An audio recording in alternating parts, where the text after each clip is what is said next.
Yo, what's going on, guys? It's your boy Jiff from Let's Get Violent. I'm back again with another banging video. I'm in London right now. Let me just say the facts. Ain't shit going on in London. I'm basically the big bad wolf here.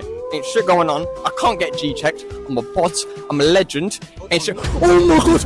No! Oh my god! That ain't Juju, is it? Oh my god! Oh my god! Guys, you know the score. When it comes to the clickbait thing, I don't know if I'm a pro or not. Like, I don't know if I'm a living legend or if I'm just an amateur. But you know the score. A lot of people doubted me. A lot of people said, Jeff, when it comes to this content thing, you're not built for it. I've got Juju right here and he's putting stuff in the bin. Yeah, I was helping like clean up. Now we're in London right now. Yes, sir. What the hell are you doing in London?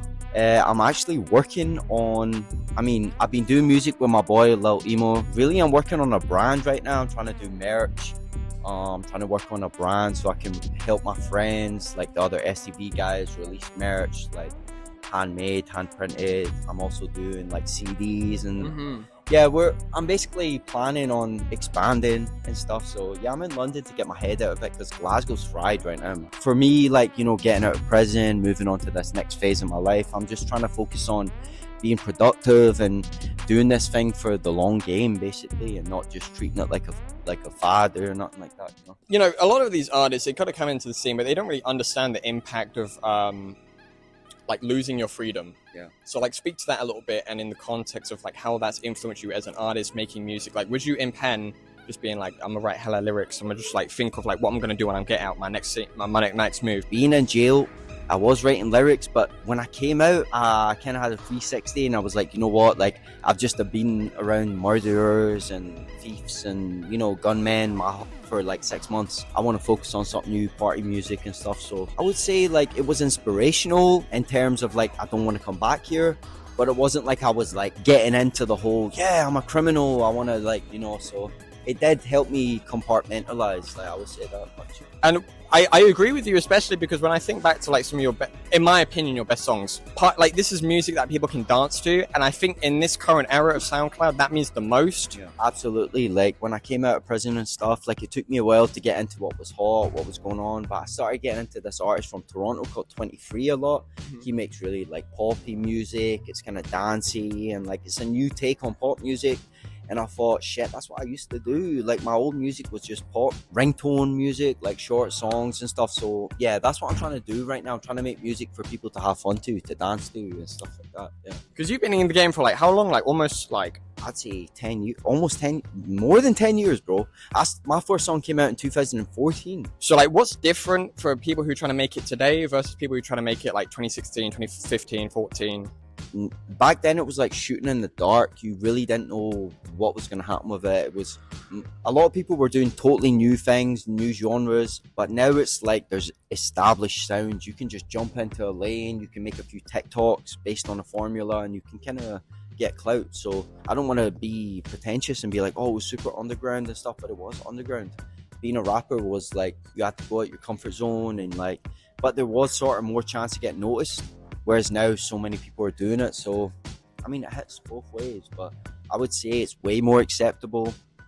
Yeah, maybe the skill set, the entry skill set has gone down a little bit, but yeah, it balances out. I gotta ask you, so you did a music video like ages ago called like 1+1? Yes. At the very beginning of the music video, you're like showing off like your modded PSP. Yeah. What are some like legendary, like niche, like EBK PSP games? Right, well, I would say for a start, that was a PS Vita. Whoops. PS Vita, but I played PSP. I don't believe him because the XMB was definitely like a PlayStation Portable BIOS system. I was playing PSP emulation on a PS Vita. That's why it's meta as fuck. But yeah, PSP, I'd say Metal Gear Acid 1 and 2. If you want to be PSP exclusive, I can't even get those on PS Vita, so yeah. But I play PS Vita and I run mods on it. I usually play like Persona 3, Persona 4, Gundam Breaker 3. They're my favorite like PS Vita games. PSP games, I'm gonna say Metal Gear Acid 1, 2. Do you know Luminous? No, I never played that. I don't even know what that is.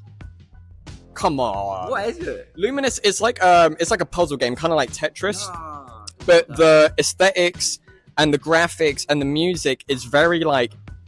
I thought when I was listening to like Chiptune Connection and stuff like that, I was like the similarities between the aesthetics. Really? Yeah, so you need to check out Luminous. The graphics, the style, the music is so in tune with like that style. Really? You know, you've been around artists right before their glow up. Elephant in the Room, Sematary, Yes, sir.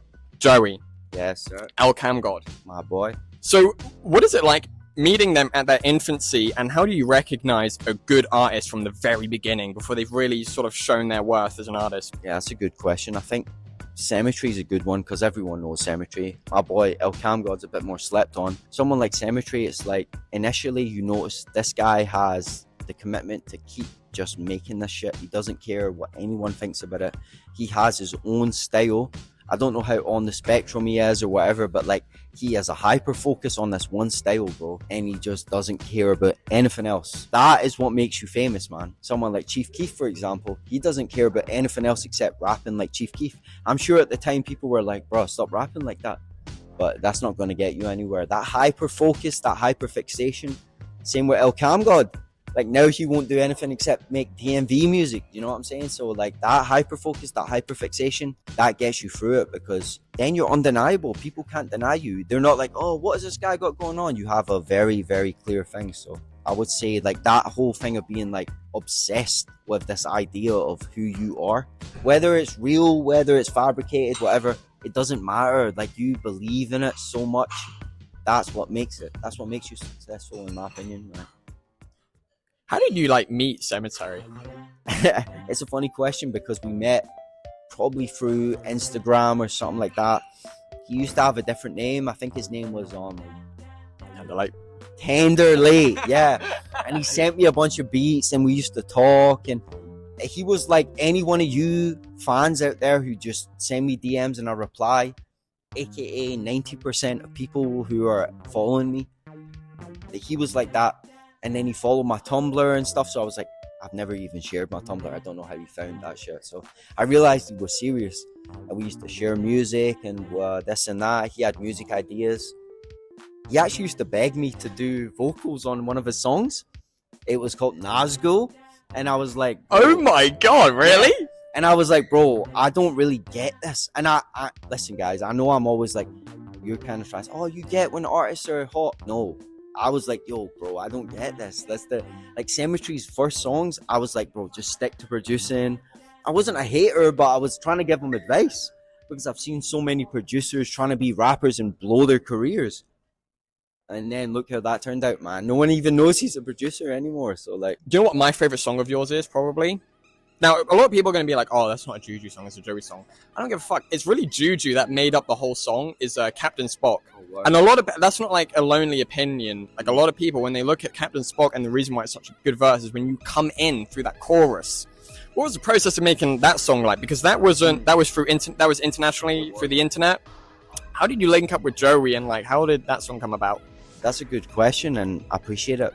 Basically, me and Joey, like, we started talking on Instagram DMs or SoundCloud DMs. I actually think the first time he reached out to me was on SoundCloud. And he was like, let's do music. And this was like when Joey had red hair and stuff. Like, this was a long time ago. And I was like, yeah, sick, let's do it. But I had a mad shit going on. I was focused on like street stuff. I wasn't focused on music. And eventually we came round. He sent me the open, or... yeah, he sent me the open, and I just recorded the song. And it, honestly, I remember making Captain Spock and thinking like, I wished I could make like a whole album like this with Joey, because we go so well together. Like, we come from the same generation. Like, basically from that, me and Joey built a friendship. So me and Joey are pretty tight, I would say. Yeah. Where are you moving forward? Because I feel like you're entering like a whole new era. Like, even the style of music you've made recently is kind of switched up. And so where are you headed in your career? Like, are you kind of working on an album or music videos? Like, where's your head in this sort of direction of music? Good question. So I have a good team right now to shoot videos for me, to help me record, etc. Shouts to Gallus, shouts to all my boys. The thing is, right now I'm working on making an album, and I'm building a brand. I don't want to say too much, but I'm making merch and I'm doing collaborations with all the artists I've worked with so far.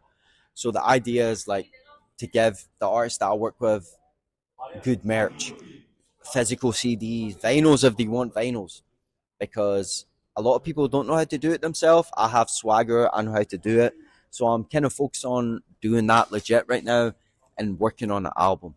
Yeah, and I'm going to just take it from there. I'm a good manager, I'm going to do shows. So to sort of tail end this off, there's like, we're at a stage where there's just so many newcomers, like so many people hopping into the scene, so many people who are like younger than us. What kind of advice do you give them? Like when you're on the come up like that, fresh account, 0 followers, you're just trying to sort of get in the way. Like for me, it was a different thing because we were the first people. We were like the pilgrims. We were like stepping into unfamiliar territory.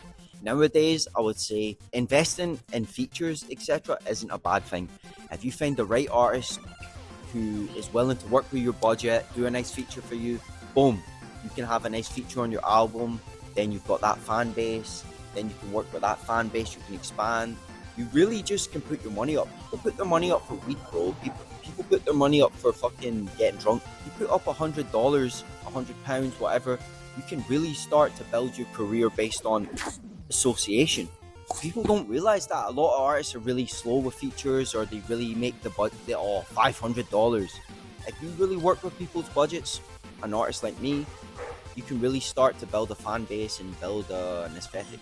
That's my advice, is like really think about your fan base, think about the direction you're going to go in. Don't just start just doing random things. That's my advice. Keep going, man, no matter what. If you get blackballed, if people want to hold you down, it doesn't matter. If you're built to do something, you're built to do something. Carry your cross, go up the hill, get crucified. And that's the meaning of life.